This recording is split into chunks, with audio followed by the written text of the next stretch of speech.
Kami mengucap syukur kepadamu ya Tuhan, Allah pemilik pelayanan ini. Kami mempersiapkan diri kami beribadah bersama, menyembah Allah kami yang hidup dan mendengarkan suara-Mu. Biarlah kuasa Roh-Mu yang kudus bekerja di tengah-tengah kami, membuka pikiran dan hati kami, supaya kebenaran firman-Mu menguasai kami, bekerja di dalam diri kami, pribadi lepas pribadi. Dan hamba-Mu yang menyampaikannya, biarlah Tuhan menolong, memberikan hikmat dalam berkata-kata, supaya perkataan yang keluar berasal dari Tuhan, dan untuk kemuliaan bagi nama-Mu. Dalam nama Tuhan Yesus kami berdoa. Amin.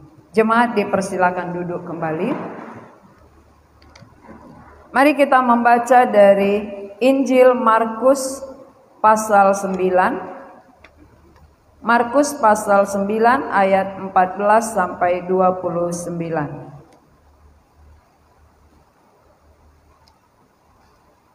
Injil Markus pasal 9 ayat 14 sampai 29. Kita akan baca dalam bentuk responsoria. Saya baca ayat genap, kita semua baca ayat ganjil.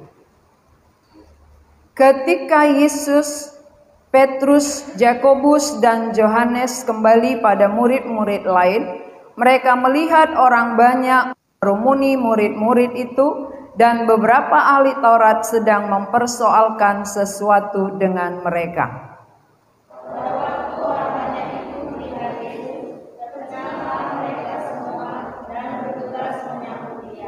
Lalu Yesus bertanya kepada mereka, "Apa yang kamu persoalkan dengan mereka?"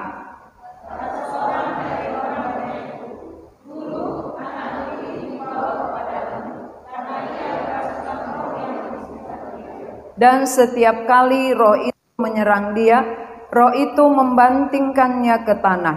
Lalu mulutnya berbusa, giginya bekertakan, dan tubuhnya menjadi kejang. Aku sudah meminta kepada murid-murid-Mu supaya mereka mengusir roh itu, tetapi mereka tidak dapat.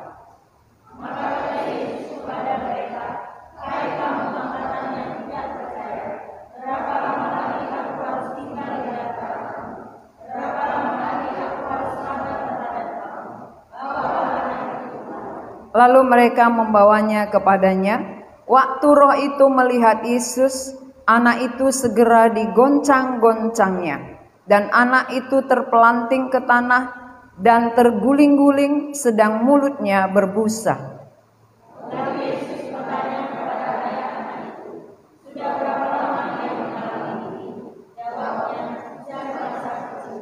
Dan seringkali roh itu menyeretnya ke dalam api ataupun ke dalam air untuk membinasakannya. Sebab itu jika engkau dapat berbuat sesuatu, tolonglah kami dan kasihanilah kami.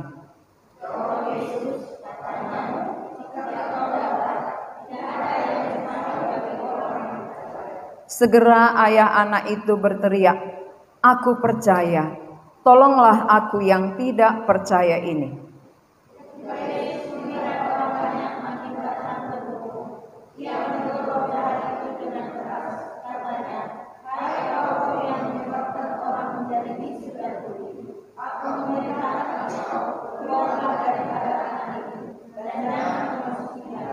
Lalu keluarlah roh itu sambil berteriak dan menggoncang-goncang anak itu dengan hebatnya. Anak itu kelihatannya seperti orang mati, sehingga banyak orang yang berkata, "Ia sudah mati."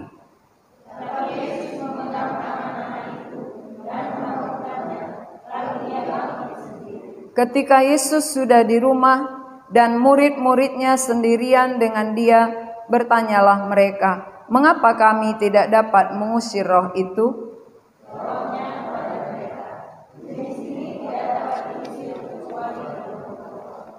Tema khotbah kita hari ini, tiada yang mustahil.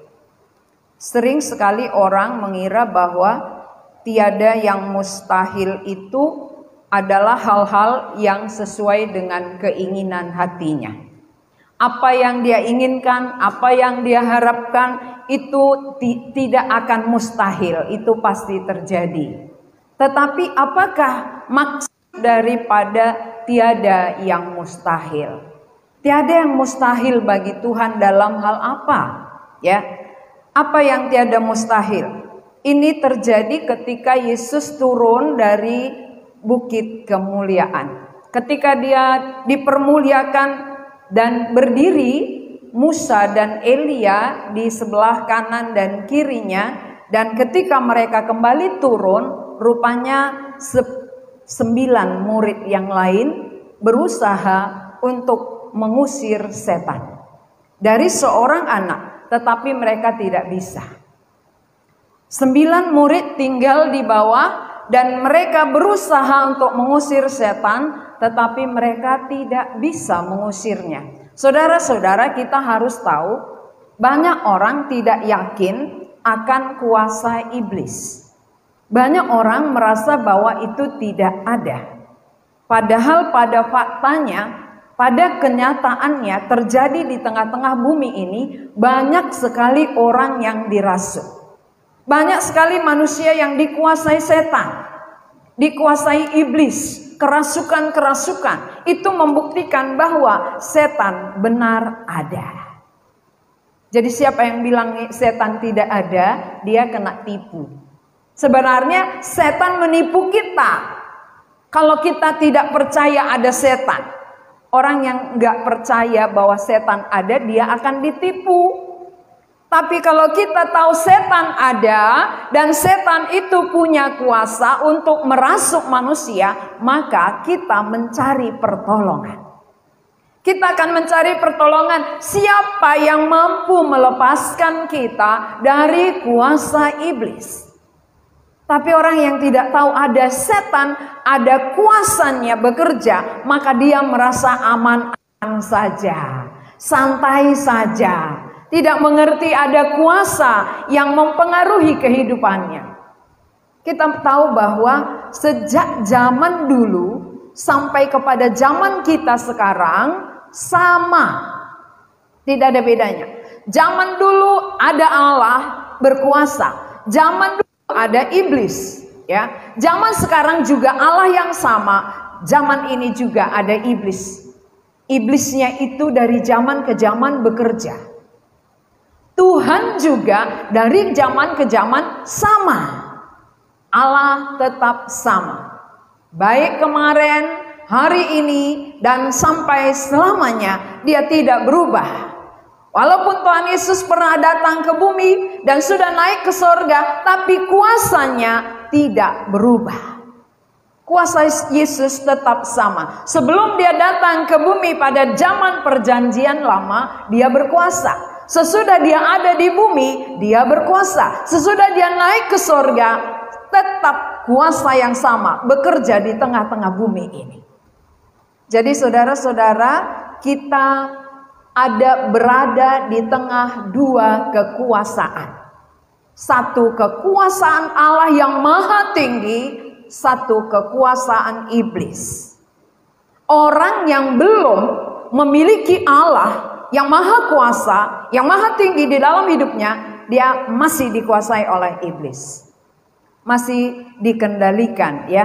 Kenapa orang bisa dirasuk setan? Padahal manusia dicipta oleh Tuhan. Pencipta manusia adalah Tuhan. Tapi mengapa manusia bisa dirasuk setan? Sedangkan setan bukan pemilik. Karena manusia belum memiliki pemiliknya. Pemilik kehidupannya belum hadir sehingga iblis berani merasuk. Iblis berani menguasai orang yang belum menghadirkan Tuhan di dalam dirinya. Jadi kita mungkin sama-sama beribadah. Kita sama-sama mendengar firman. Tetapi tidak sama menerima firman itu. Sama firmannya, sama yang menyampaikannya, sama yang kita dengar, tetapi cara kita menerima firman itu beda. Ada yang mendengar firman langsung ditanam di dalam hati, langsung disimpan, direnungkan, dan menjadi iman. Ada yang mendengar firman, masuk kanan, keluar kanan. Gak sempat dia masuk gini. Masuk kanan, keluar juga membel dia ya. Gak sempat melewati dulu. Ada yang masuk kanan, keluar kiri, lewat aja, numpang lewat ya gitu. Berarti sama-sama. Masuk kanan, keluar kanan, masuk kanan, keluar kiri, tidak berbekas. Tidak ada pengaruh. Jadi firman itu seharusnya bagaimana? Diterima oleh telinga kanan, diterima telinga kiri, masuk ke dalam hati, disimpan, direnungkan, akhirnya menjadi iman. Ketika seseorang beriman, Tuhan hadir di dalam hidupnya. Itulah menjadi kekuatan mengalahkan iblis. Berarti kita butuh Tuhan. Tidak ada manusia yang mampu mengalahkan iblis kalau bukan Tuhan. Maka ketika seorang bapak yang anaknya kerasukan, dia sangat menderita sekali. Mari kita perhatikan dalam gambar bagaimana seorang bapak ini, ya, anaknya sedang kerasukan setan, anak laki-laki ya. Ini ayahnya. Tentu ayah dan anak ini sama-sama menderita. Walaupun anaknya kerasukan, tapi ayahnya ikut mengalami penderitaan. Satu aja di tengah-tengah keluarga kita yang dijerat iblis, pasti seluruh keluarga menderita. Satu dirasuk, semua anggota keluarga ikut merasakan penderitaan. Dan ini berapa lama saudara ini dia dirasuk? Sejak kecil. Sejak kecil dia sudah dirasuk setan. Sampai usianya sekarang. Kira-kira usia berapa dia ini? Udah lajang kayaknya ya. Berarti begitu lama dia dirasuk. Begitu lama proses perjalanan hidupnya dalam penderitaan. Tapi seringkali orang kalau menderita, yang disalahkan adalah Tuhan. Banyak orang menderita yang salah Tuhan. Padahal yang membuat dia menderita ini adalah setan. Setan yang membuat dia menderita. Setan yang membuat keluarganya menderita. Tetapi sering sekali kita dipengaruhi setan untuk bersama-sama mempersalahkan Tuhan. Kenapa iblis menguasai kita untuk mempersalahkan Tuhan? Mengapa iblis membujuk rayu kita? Itulah Tuhanmu kan? Dia gak peduli kepadamu. Itulah Tuhan gak sayang kepadamu. Lihat hidupmu engkau menderita. Padahal yang membuat menderita itu dia sendiri. Tapi kita dibujuk untuk menyalahkan Tuhan.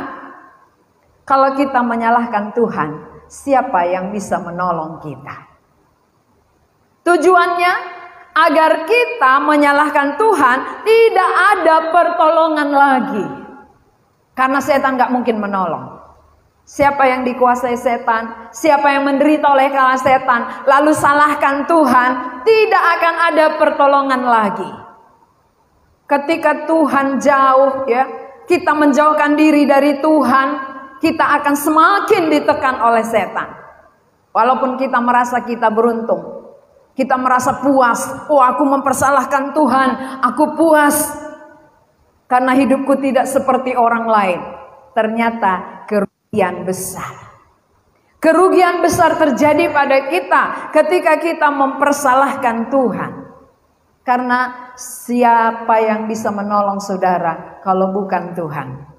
Maka ketika dia datang kepada Tuhan Yesus, barulah ditolong ya. Sebelum dia menjumpai Tuhan Yesus, setan sering sekali membawa anak itu ke api. Dia mau membunuh anak ini dengan memusnahkannya lewat api. Dan sering membawa ke air untuk ditenggelamkan. Saudara, betapa mengerikan pekerjaan iblis.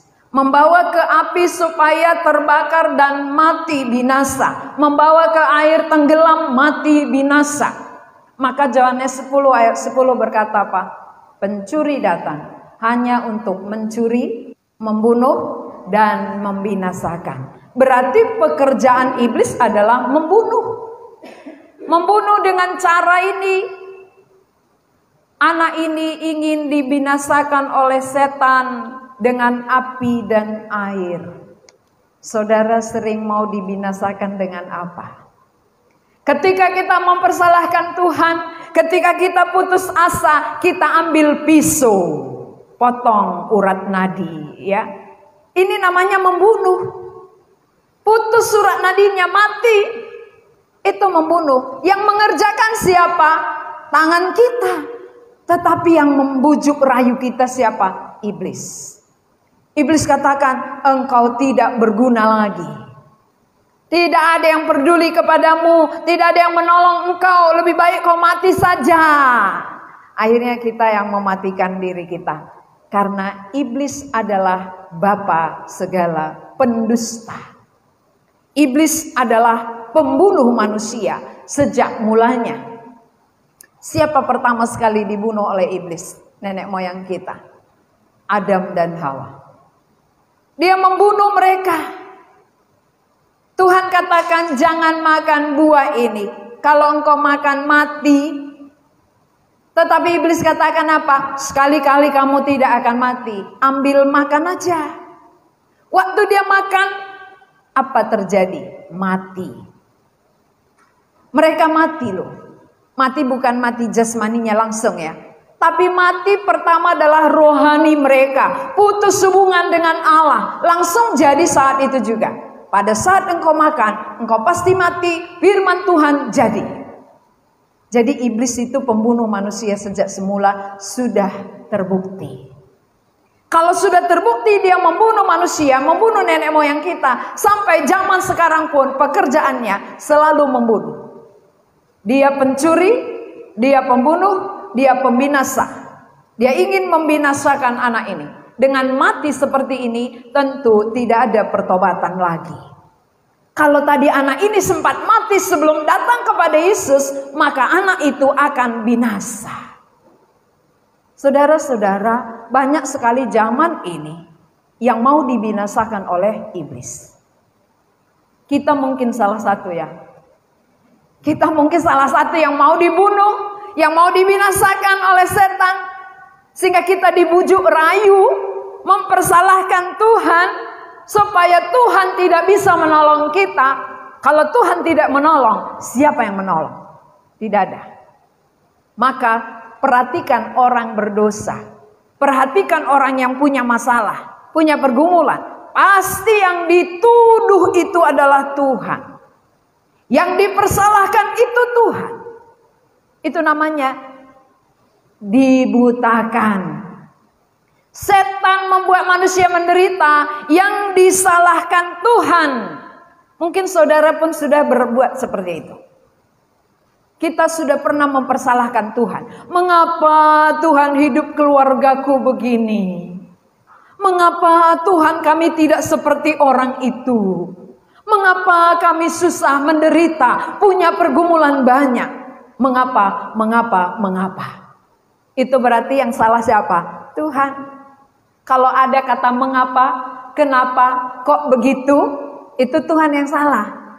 Tapi kalau ini pekerjaan iblis yang membuat aku menderita dan aku mau dibunuh, dibinasakannya, aku harus cari pertolongan. Pertolonganku ialah dari Tuhan. Tidak ada yang lain. Dari manakah akan datang pertolonganku? Pertolonganku ialah dari Tuhan yang menjadikan langit dan bumi. Berarti pertolongan manusia untuk lepas dari cengkeraman iblis hanya dari Tuhan. Tidak ada yang lain. Saudara mungkin berpikir, oh saya nggak pernah dibawa ke air untuk ditenggelamkan. Saya belum pernah dibawa ke api untuk dibakar, ya. Mungkin dalam pikiran kita seperti itu. Tetapi dengan cara-cara yang berbeda-beda, iblis mau memusnahkan kita.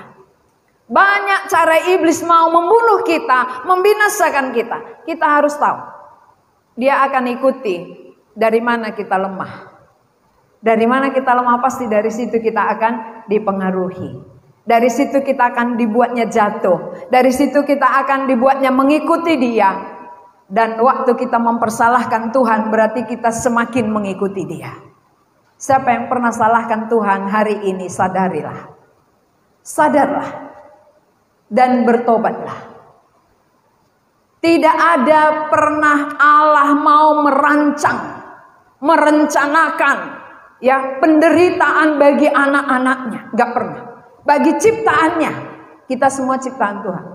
Tuhan merencanakan yang terbaik untuk manusia ciptaannya. Tapi mengapa manusia menderita sejak terpisah dengan Allah? Berarti kita yang membuat kita menderita. Kita yang menjauhkan diri dengan Tuhan membuat hidup kita menderita, ditekan oleh setan. Jangan pernah salahkan Tuhan. Tuhan tidak bersalah. Coba disampaikan kepada sebelahnya. Kau pernah salahkan Tuhan, bertobatlah. Ya, coba di sebelahnya, pegang yang di sebelahnya, bilang, kau pernah salahkan Tuhan, mulai sekarang bertobatlah. Ya, supaya kita mengerti itu dosa. Dosa yang menyalahkan Tuhan membuat kita semakin jauh dari Tuhan. Ya, siapa yang persalahkan Tuhan akan makin jauh dari Tuhan dan dia tidak akan ditolong. Iblis berkemenangan. Siapa yang pernah menyalahkan Tuhan dari kaum bapak ini? Pernah ada? Ya ada ya. Kaum ibu, kaum wanita? Ada ya. Pasti semua pernah. Karena kita ditipu. Orang yang ditipu iblis pasti Tuhan yang dipersalahkan. Gak pernah dikatakan iblis ini jahat kali. Gak pernah. Gak pernah dibilang. Ya, kau tidak adil iblis. Mana pernah orang bilang gitu? Iblis ini gak pernah adil gitu. Tapi Tuhan gak pernah adil. Pencobaan katanya lagi ya. Padahal dia belum dicobai. Masih dikuasai. Tapi setiap kali ada persoalan masalah dia bilang, oh Tuhan merasa kita mampu dengan pencobaan ini. Nah itu karena gak ngerti. Iblis yang merusak, Tuhan yang salah. Jadi mulai sekarang ingat. Siapa yang di antara kita pernah mempersalahkan Tuhan dalam segala keadaan kita, bertobatlah. Karena Tuhan itu tidak pernah merancang kejahatan untuk diri kita. Tapi dia merencanakan keselamatan, damai sejahtera. Tuhan merencanakan untuk ciptaannya apa yang terbaik. Tapi mengapa enggak baik? Mengapa menderita? Karena kita terpisah dari Allah, pencipta kita. Orang yang jauh dari penciptanya pasti menderita. Orang yang melekat dengan penciptanya pasti ada kedamaian, ketenangan, ya, sukacita, kebahagiaan walaupun ada masalah. Bukan berarti bersama dengan Tuhan tidak ada masalah, bukan, ya. Ketika kita bersama dengan Allah, adapun persoalan, kita bisa tenang menghadapi persoalan itu. Bukan mempersalahkan Tuhan. Ya, jadi yang berikut kita lihat. Ayah anak itu bermohon kepada Yesus. Ini ayah itu, ini anaknya yang mulutnya berbusa, terpelanting ke tanah. Inilah Tuhan Yesus. Karena murid-murid tidak mampu, waktu Yesus turun dari bukit kemuliaan, dia menjumpai Yesus. Dan dia katakan, kasihanilah aku. Ayat berapa tadi dia meminta tolong kepada Tuhan Yesus? Ayat berapa Bapak ini meminta tolong? Ayat 12, ya? 17. Mari kita perhatikan. Ayat yang ke-17. Kata seorang dari orang banyak itu, Guru, anakku ini kubawa kepadamu, karena ia kerasukan roh yang membisukan dia. Itu ya.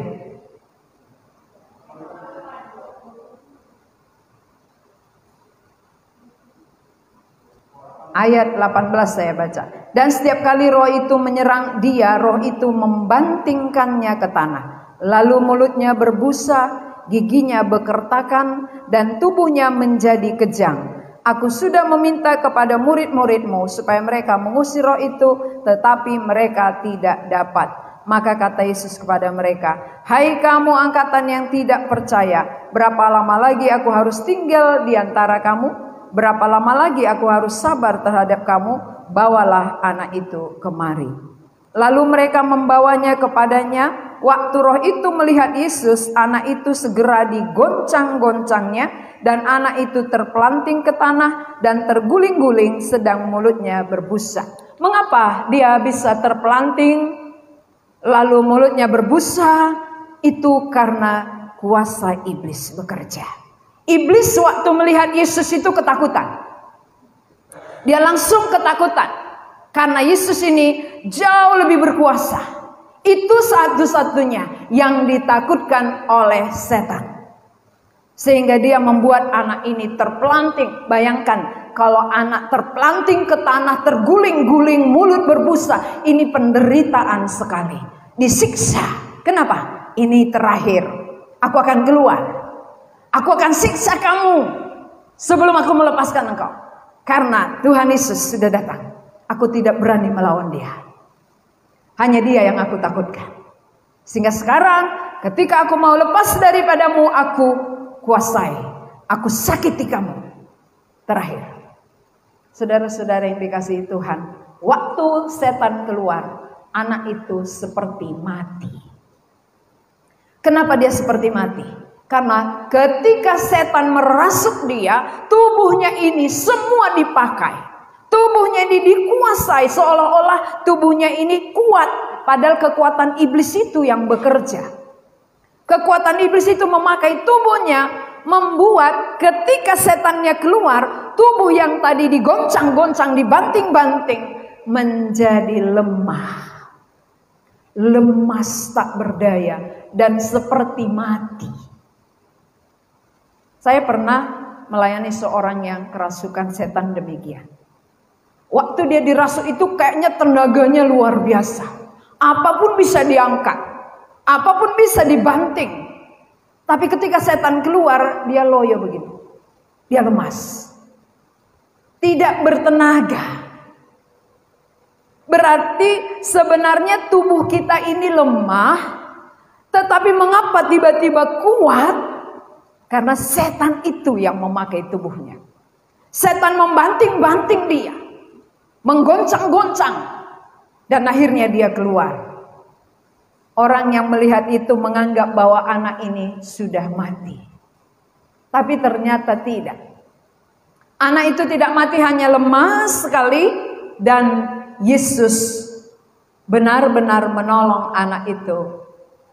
Ini waktu dia waktu dia masih terbanting di bawah, Yesus menolong mengusir roh jahat. Dan akhirnya anak ini bisa bangkit. Dia kembali bangkit dan berdiri ketika Yesus memegang tangan anak ini. Dari firman Tuhan ini kita mengerti. Kedatangan iblis adalah mematikan. Membunuh, membinasakan. Kedatangan Yesus adalah menolong, melepaskan, dan memberi hidup. Jadi kalau saudara masih dikuasai iblis sampai sekarang, siapa yang bisa menolong saudara? Hanya satu pribadi. Hanya Yesus. Di luar Yesus tidak ada pertolongan. Kalaupun saudara pergi ke dukun, seolah-olah saja saudara lepas. Tapi setannya masih di dalam. Ya, waktu misalnya digoncang-goncang oleh iblis, dirasuk, dikuasai, ya jerit-jerit, waktu dibawa ke dukun berhenti, tapi setannya diam di dalam. Bukan berarti dia keluar. Kalau Yesus yang mengusir setan itu, ini benar-benar setannya keluar, bukan di dalam dirinya lagi. Setan lepas dari tubuh anak itu. Dan anak itu kembali normal seperti biasa. Sekian puluh tahun dia hidup. Sekarang dia mendapat pertolongan. Sudah berapa lama kita hidup di bawah kuasa setan? Apakah sampai sekarang pun kita belum dibebaskan? Sampai saat ini pun kita belum dilepaskan dari kuasa iblis, membuat kita tetap menderita. Tertekan, gampang putus asa, gampang stres, gampang mau mengakhiri hidup. Asal ada beban berat mau mengakhiri hidup. Ini artinya apa? Dikuasai. Iblis yang merajalela. Maka saudara membutuhkan pertolongan. Pertolongan satu-satunya adalah dari Dia. Dari Kristus. Tidak ada yang sanggup melepaskan saudara kalau bukan Tuhan Yesus sebagai pemilik kehidupan kita. Saya nggak mampu menolong saudara. Ya, karena apa? Karena saya pun manusia yang membutuhkan pertolongan. Dan ketika saya ditolong, Tuhan Yesus yang melepaskan. Sekarang saya perkenalkan kepada saudara Tuhan Yesus supaya saudara juga dilepaskan dengan pribadi yang sama. Jadi semua manusia memerlukan satu pribadi yang mampu membebaskan kita dari kuasa iblis yang membuat kita menderita. Mari buka pikiran, buka hati. Siapa membuat aku menderita? Siapa membuat aku tidak mengerti firman ini? Kok sekian puluh tahun aku mendengar tapi kok enggak ngerti-ngerti? Kok sekian lama aku sudah beribadah tapi aku kok enggak lepas-lepas? Kenapa? Apa yang membuat? Karena kita tidak melihat bahwa pertolongan kita hanya dari Kristus. Kristuslah jawaban untuk membebaskan manusia. Tidak ada yang bisa menolong kita selain Tuhan Yesus. Jadi saudara-saudara, walaupun kita nggak pernah dibawa ke air, ke api, tetapi ketika kita belum memiliki pemilik hidup kita, kita ada di bawah pengaruh iblis. Kita dikuasai. Jadi orang yang dikuasai bukan tenang, orang yang dikuasai bukan damai, tetapi menderita. Yang membuat manusia menderita adalah musuh kita. Iblis itu musuh, bukan teman. Siapa yang bersahabat dengan musuh, berarti dia akan semakin menderita, semakin tertekan, dan akhirnya dibawa kepada kebinasaan. Ya, iblis itu musuh kita. Ia cerdik seperti singa. Ia lari sini sana, ia ganggu hidup kita. Iblis itu musuh kita. Coba kita nyanyikan, bilang sama temannya, iblis itu musuh kita gitu ya. Sambil nyanyi tunjuk temannya, iblis itu musuh kita gitu. Supaya iblisnya pun tahu ya bahwa kita sudah ngerti dia bukan sahabat. Dia bukan teman tapi musuh kita. 1, 2, ya. Iblis itu musuh kita. Nyanyi semua. Iblis cerdik seperti singa. Ia lari sini sana. Ia ganggu hidup kita.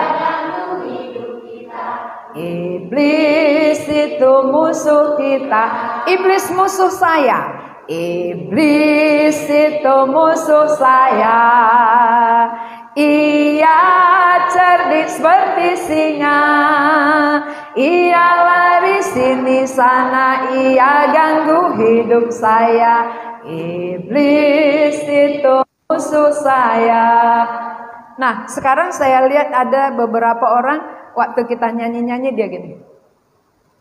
Orang yang dilihatnya ya. Gitu. Coba jangan lihat muru orang, kita nyanyi sama teman sebelah kita.